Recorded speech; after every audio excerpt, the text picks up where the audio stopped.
ಹೀಗಿರಬೇಕು, ಯಾಕೆ ನೀನು ಹೀಗಿರಬೇಕು, ನೋವು ನಲಿವು ಸಮನಾಗಿರಬೇಕು. ಹರುಷ ಒಂದೇ ಈ ಬಾಳಿನಲ್ಲಿ, ಯಾರಿಗುಂಟು ಈ ಜಗದಲ್ಲಿ, ಏನೇ ಬಂದರೂ ಎದುರಿಸಬೇಕಿಲ್ಲಿ.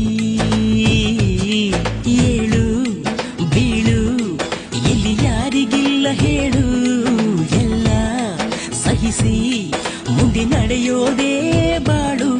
ಅಳು ಏತಕ್ಕೆ ಅಳುಕೇತಕ್ಕೆ, ಒಳ್ಳೆ ಕಾಲ ಬರುವುದು ಹಿಂದೆ.